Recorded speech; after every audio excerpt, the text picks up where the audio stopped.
Hey, what's up guys? Little man with a big opinion here.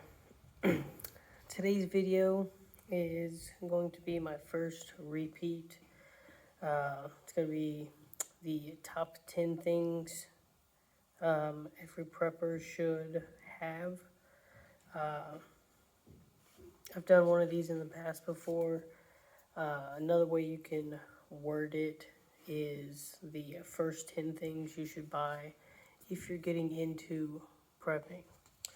I made the list in no particular order, but I am curious to know what you would change out on this list, if you would change anything out on this list, and if so, what you would change it for. So let's get a discussion going in the comment section down below.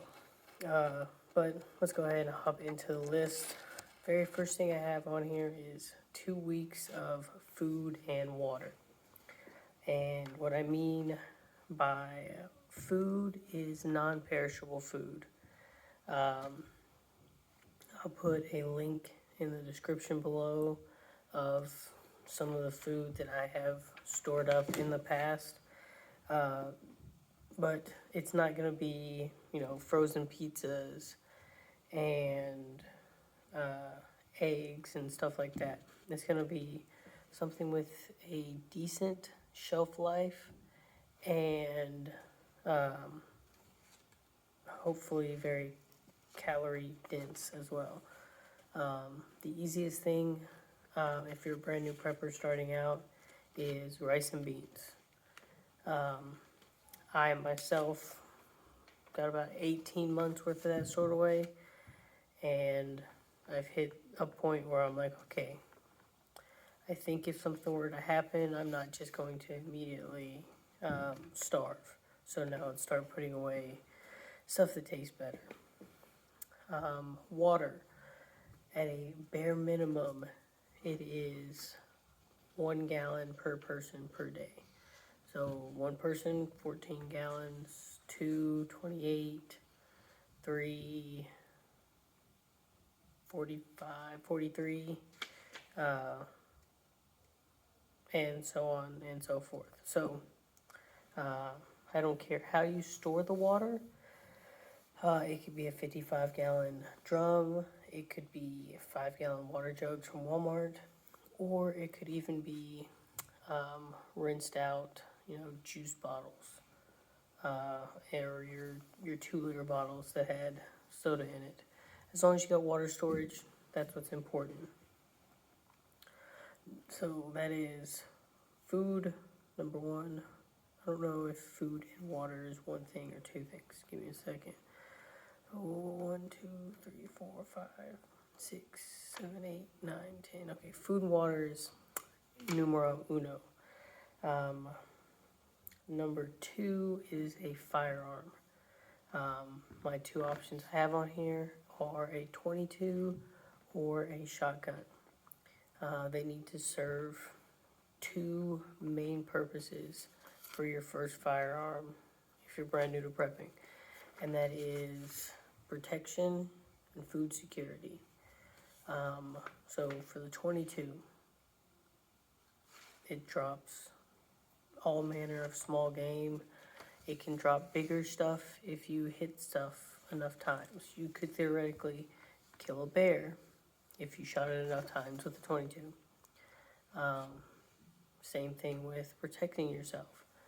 I don't care if it's a 22, a 9mm, or a 50 cal. If someone wants to do bad things to you or your family, it's gonna hurt.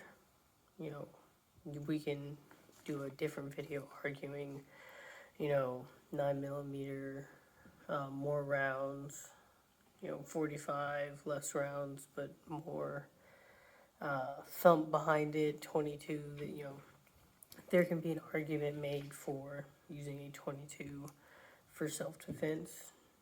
And so, in the self-defense category, I would take the shotgun over the 22. But in the hunting and getting food, I would take the 22 over the shotgun. And that gets us into every hunter's dilemma, every person that likes firearms, is there's not one universal round that is great for every situation. If there was, I would put down, that specific gun and caliber. But for the sake of this video, a 22 or a shotgun will suffice. Number 3, a fire starter. And what I mean by a fire starter is good old-fashioned flint and steel or a magnesium strip or magnesium stick with a striker. If you put a lighter in your pack, that is great until it runs out of fuel. If you put matches, it's great until they get wet. If you do magnesium stick, it can produce sparks even when it's wet and up to the point where it completely falls apart. That's another area where redundancy is nice. So you get the magnesium stick. You learn how to build a fire with that. You're doing pretty good with that. That's great. Now you get matches. You learn how to build fire with matches. You use matches until you run out or they're compromised, they're wet. And then you use your magnesium stick. Same thing with a lighter. Use a lighter first because it's the easiest thing to get a fire going. If that runs out, you got matches. Matches run out, you got magnesium stick. But you start with the magnesium stick or flint and steel because that is the hardest way. Now, technically rubbing 2 sticks together and, getting a friction fire going is probably the hardest. Only done it a couple of times. Don't plan on doing that. That's why I stock plenty of lighters and matches. And I got a couple of ferrocerium rods or magnesium rods in case the first 2 options run out. Next one, you're kind of in the same boat, water purification. You can purchase iodine tablets. You can purchase a Berkey water filter. You can do just a little handheld, a Life Straw, or I'm trying to think of the name of the other one. There's another one that's better than Life Straw, because the Life Straw does like 3,000 gallons, and the Sawyer Mini, that's it. I didn't put it on the list. The Sawyer Mini does 100,000 gallons, and it's only $5 more than a Life Straw. Life Straw was the first one when they came out with this concept of, water purification. You could just stick the straw in the stream and drink out of it. But the Sawyer Mini is a definite upgrade. When I say they're $5 more, they cost $25 to filter 100,000 gallons of water. On top of that, I would also have some bandanas, and I guess one of my first how-to videos I can do is doing the 2-liter bottle water filter. And if you know how to do that, then you technically don't need the Sawyer Mini, the Life Straw, the Berkey. Just having many different ways to purify water is a good thing.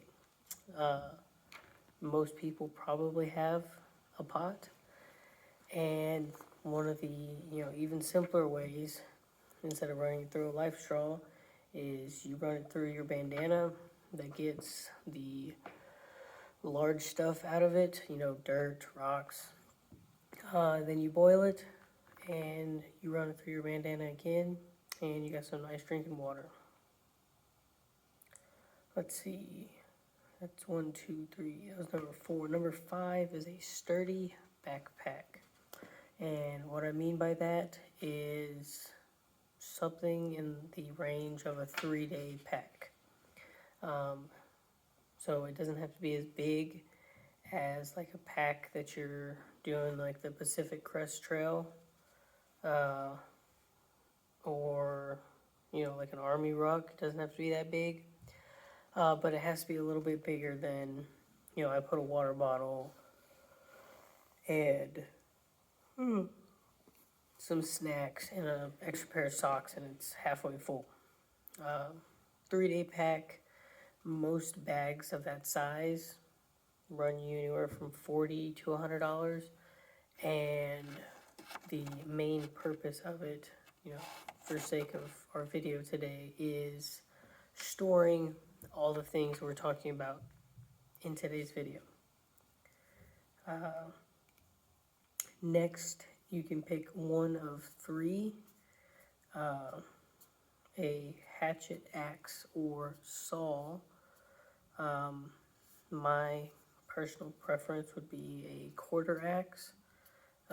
It's big enough that you can split some pretty hefty stuff with it, but it's small enough that, weight-wise and space-wise, it's not taking up everything.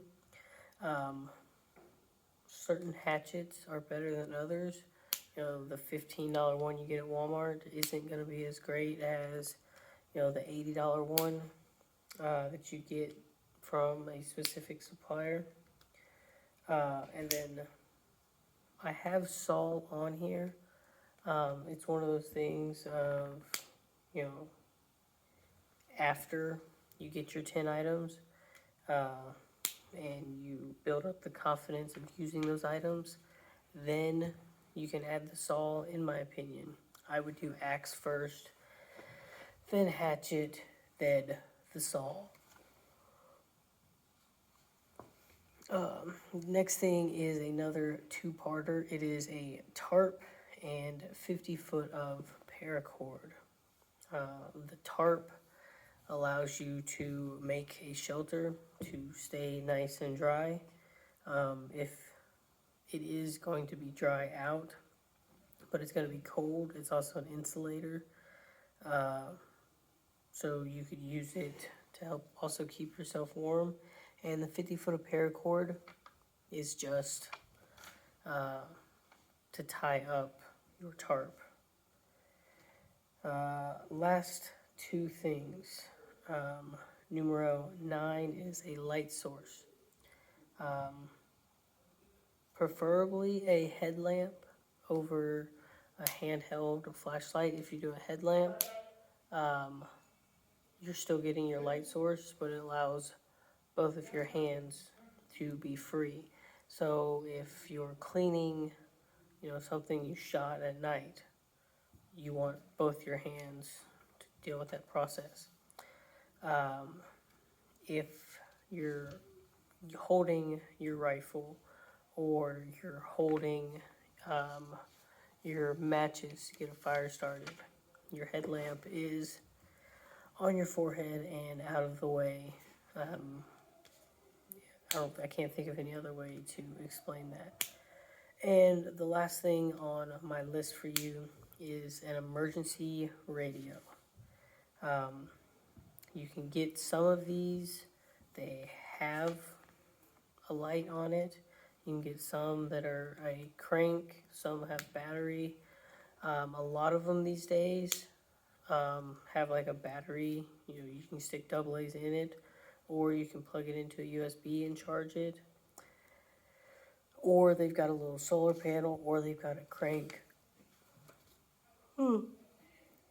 The main point of the emergency radio is, knowledge is power. If your power goes out and you don't have a way to check on why it's out, is there a danger heading your way?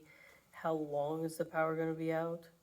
If it's just a windstorm and your power will be back on, sometime in the early morning, 4 or 5 in the morning, then you're probably just going to tell everyone, hey, go to bed, we can eat some crackers, read a book, play on your phone, something like that. But if it's a winter storm, there's a blizzard, you're predicting the the power is going to be out for 4 or 5 days. Well, now in that situation, you have to plan, more meals. You have to know when you can charge stuff. Stuff can go bad in that time period. The weather being off for the power being off for 5 days, you're definitely going to want some sort of heat source. And so, big difference between, a power outage situation of, a few hours to half a day to a situation of it off for, 5+ days, with, other potentials. The emergency radio is super important no matter where you live. I used to live on the coast. I had one because of hurricanes.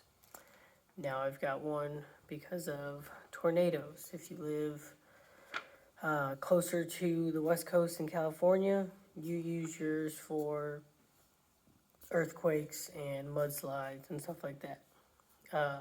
So knowledge is power. Knowing what's going on, if things are getting worse, so you need to evacuate, or just having a estimation of how long the situation is going to last. That's the biggest importance of having an emergency radio. But I think I've rambled on enough. I've also ran out of my list. So those are the 10 basic preps. So if you're brand new to prepping, you're starting a year off and this is your new hobby, or you think the world's going to go to poo-poo, so you want to get prepared, then you've come to the right channel.